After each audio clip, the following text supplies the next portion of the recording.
gaano kakaiba itong pagsasama nyo ngayon at saka ano na yung mga nagiging topic ng kwentuhan nyo, especially pareho na kayong may asawa at saka anak. Yeah. Iba na yung mga topics namin ngayon. Oh, dati nakailang baso ka. Mas ka umuwi. Mas ka umuwi. Ngayon, iba na. Mas Nakailang padede ka. Ganyan. Ano nang bagong tricks? Pero sa trabaho, ano na yung mga na-discover nyo ulit sa isa't isa with this series? Iba na naman to eh. Ganito, iba na naman to sa dami na ng pinagdaanan namin. From live, to romance, to comedy, to gag show. Ito, tumuli I natin. think ito yung pinaka-seryoso natin or darkest siguro no, na nagawa. oo. Hindi kami nagigitian. Nag-romcom na kayo, Oo. nag-ano eh, di ba? Magaling tong project na to para sa amin kasi mas na-detest pa namin yung isa't isa. Gaya nga na sinabi ng Jerica kanina na hindi na kami yung tipo na magkakapaan pa paggagawa ng scene. Sa isang bitaw ng tono ng boses niya, parang maalam ko na kung paano ko sasabayan sa boses ko, alam niya paano sa delivery ko. Dito mas ano yun, mas na-challenge kami, mas lumabas yun. Dahil mas malalim yung problema eh. Mas malalim yung pinagdadaanan ng character ko. Marami kami lahat ng characters, maraming mga sikreto, may mga katotohanan na nasa loob lang nila lahat. So, yun, mas challenging sa aming dalawa. And dito lang sa show na to na parang nakakakita siyang sa tingin ko nang humihingi ako ng tulong. Pag nababansin niya ako na hindi ako komportable pa ako, mahirap yung mga next na gagawin na throw lines, gagawin siya sa akin. Totoo, Angge? Yes. Siyempre, team kayo, di ba? Hindi lang sa amin, sa buong cast naman din, ganun. Alam mo kung ano yung mga mahihirap na eksena. And, actually, oo nga, parang ito yung first time, ay hindi naman first time, hindi. May mga ganun naman kami. Pag alam namin na medyo crucial yung mga eksena, binibigyan namin ng space sa isa't isa, and then kapag ready na, then saka ko lang, parang ganun yung rapport namin dala. I would usually approach kung, ready ka na, parang ready ka na bang mag-throw lines, pag-usapan kung ano yung mga parang saan to papunta, ganyan. And feeling ko, ganun na rin kakomportable si Z kasi parang kaya na niyang mag-open up minsan, may mga questions siya na, halimbawa magbibigay ng direction si Direk Onat na parang minsan maguguluhan siya. So parang, so ano yun? Anong gagawin ko? Parang, hindi, feeling ko ano ka lang, mas ganito lang, yung kalmado ka lang talaga, tatay ka lang, yung wala ka munang gustong ipakita. Alam mo yung gano'n, yung, siguro noon mas may ego pa na, naku baka pag nagtanong ako, sabihin hindi ko kaya yung eksena. And ngayon we're very comfortable with each other. Kahit ako ganun din ako sa kanya. Kapag kami mga agam-agam ako parang, tama ba yun? Okay lang ba yung ginawa ko? Kasi nga siguro, parang package deal na kaming dalawa eh. Lagi na lang kaming nakikitang magkakasama sa isang project eh. Pero extra challenge sa inyo pareho na syempre meron kayong anak na di ba, na may disabled, deaf and mute.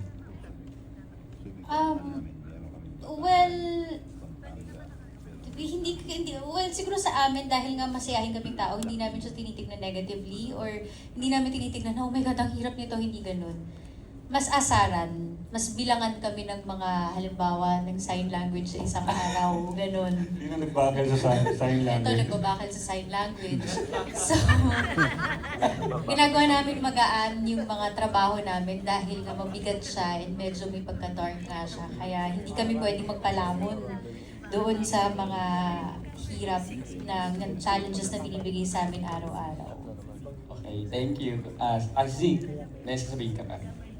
Thank you, si Angelica. For my last question kay Mucha sa kay Zijan. Ayan, syempre kinalakihan nyo na yung paggawa ng yung pag-arte, di ba? Paggawa ng teleserye na series. Na-challenge pa ba kayo sa roles na binibigay sa inyo? And ano yung challenge nyo rito sa series na ito, lalo na kay Sijan na after magkaroon ng kapatid na may Down syndrome sa I'm Perfect, ngayon naman deaf and mute yung kapatid.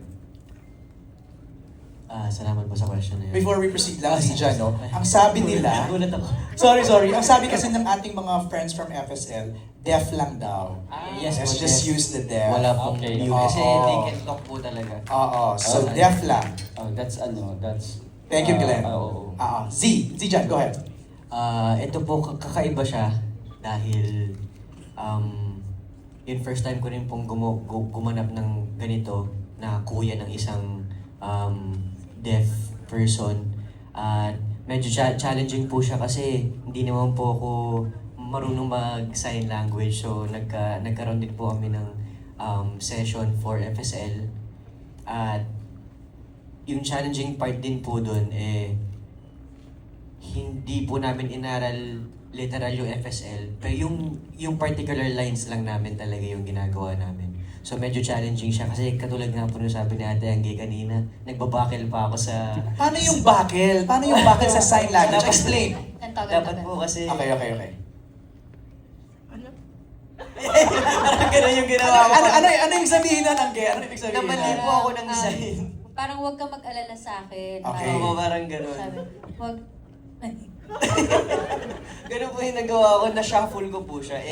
Pag namali ka po ng isang sign, iba na po ibig niya sabihin. So, kailangan po talaga, kung ano yung itunuro sa'yo, yun yung ibibigay mo. So kung nasa eksena kayo, tapos nagbakal siya Angge, alam mong mali yung sign language, siya nag-react agad. Tawa-tawa lang. Magsisinginan kami, tapos magpipigilan kami ng tawa kasi parang, mali yun ah.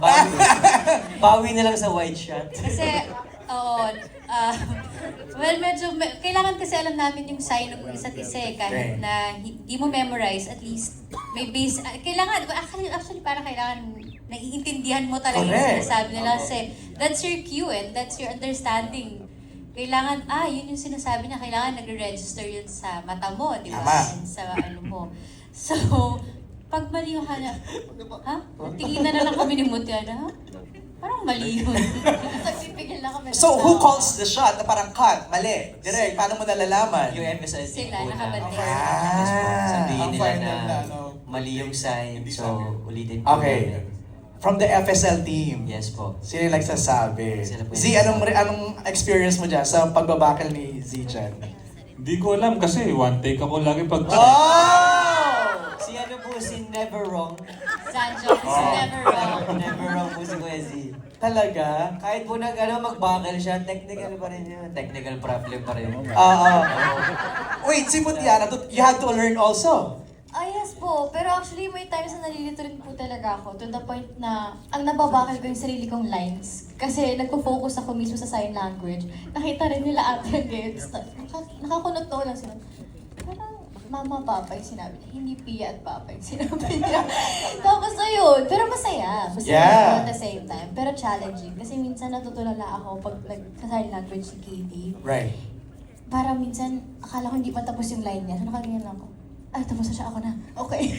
Sign language din naman ako. Oo. Pero masaya. Si sabi ni Zanjo, siya ang never wrong. Si Katie, perfect ka din. Since lahat naman po tayo alam na everybody is not perfect. Sometimes I also make mistakes din po. Pero do you agree that your dad here is the perfect pagdating sa sign language? I think so. Wow! Anong rating mo kay Z dyan? Ayusin mo ha. Ayusin mo yan. Out of 10. 1 to 10. 9.5. Nasuhulan. 9.5. Glenn. That's all. That's all. Thank you very Okay. much and Salamat congratulations sa cast and team. Maraming salamat, Glenn. Let me go to Joem. Joem, you're so nosy. Yung character mo dito, grabe. Parang, actually, naiirita na ako. Lahat na lang to tinitignan lahat. Parang paano mo binuo yung ganong klaseng character na even yung reaction ni Ralph, the waiter in the restaurant, pinansin mo.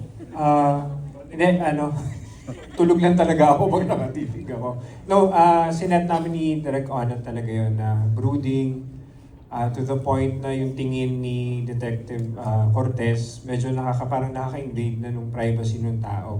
Na natatakot siya, hindi niya alam yung gagawin. So, sinet talaga namin yung Direk Honor doon. Hindi ko lang alam na ganun palang kalapit yung power shot niya. Ang lapit! Sobrang lapit, oo. Extreme na Sobrang extreme. pala. So, yun, masaya naman ako na kung ano yung naset naming character for Detective Cortez. Nakakuha naman ngayon sa mga shots and story. Saka ang ganda ng tinginan nyo ni Charmaine Suarez, ha? I mean, in a dramatic good way na parang, di ba, pati siya napapansin niya na napaka-nosy mo, di ba? Ang ganda. Tommy, nakita ka na ba namin sa episode 1? Saka si Karina, no? Yes po. Ako, mga episode, mga 4 and 5 pa po. Si Jem, ang aking character. Or 3. 2! Meron ka na 2. Mga konting appearances sa 2 or 3. Pero nasa middle parts pa ako ng episodes namin. Pero, ayun, working with Direk Onat again. Kasi from MMK, eto na yung sumunod naming project together. Grabe talaga, ang hirap ba? Did you have to Oo. learn sign language also? No, hindi na po. Okay. Pero the character is still very deep and ang dami din yan talagang layers and mapapa-oo ka talaga kasi super challenging pero at the same time as an actor, actress, talagang yun yung dream to explore more, to dive deeper into ano pang kaya mong range Right. sa acting. Right. Tommy naman is the son of Joem. Tama? Yes Tommy, po, yun. Okay. So, gano'n naman ka-intense ang character mo dito? Kasi parang pahapyaw lang yung kanina eh. Yun, parang yung kay Karina din po. I think sa bandang gitna, dun mas ma-explore yung arc ng characters niya at kung bakit nga siya nandito at bakit sinama siya sa story. So yun, abangan nyo na lang at yun lang masasabi ko. Excited ako mapanood niya. Alright. Our next question is from Reggie Bunuan. Reggie, gusto mo ako na magtanong o ikaw na? Ako na. For KD, ito ba ang first acting project mo o may mga nagawa ka na before? Siguro this is their way lang to get to know you, KD, no? Baka you can share your past acting experiences. Ito medyo nasagot na kanina. Nag-audition ka ba sa role mo bilang deaf at nag-aral ka ng sign language? So he kind of answered that already. Baka you can share na lang siguro, how was your audition experience? It was good. And maganda rin po ang Pinagawa sa'yo? opo. Paano yung pinagawa sa'yo during the audition? Madaling sign language lang muna, no? Yung mga tinuro pa lang po sa akin. Okay. Kinabahan ka ba during the audition? Yes po. And what was your reaction nung you got the call that you made you got the job? Like, pumunta po ako sa simbahan and then I said, thank you God for this project. Wow. Okay, so they wanted to know, do you have other acting experiences in the past? Yes. Saan? Kwento mo sa amin. MMK po. Anong episode yan? Sinong mga nakasama mo doon? Si GM De Guzman po. Ana Abad Santos. Okay. And I kind of forgot his name. Okay. Pero MMK, maganda na yung first start, di ba? Drama na kaagad. Acting. Kamusta si KD, Direk Onat, in your scenes here sa The Silent Noise? Kamusta siya mag-pick up ng mga eksena at mga kailangan niyang gawin? Si KD yung pleasant surprise sa amin. So, when we hired him for the part, we knew that the kid has potential. But every time we let him do something, he surpasses our expectations. So, totoo lang. I've never worked with a kid this sensitive and this receptive to comments and to inputs. So, sobra akong na-happy sa kanya. But of course, he's a kid. So, sometimes you have to help him focus.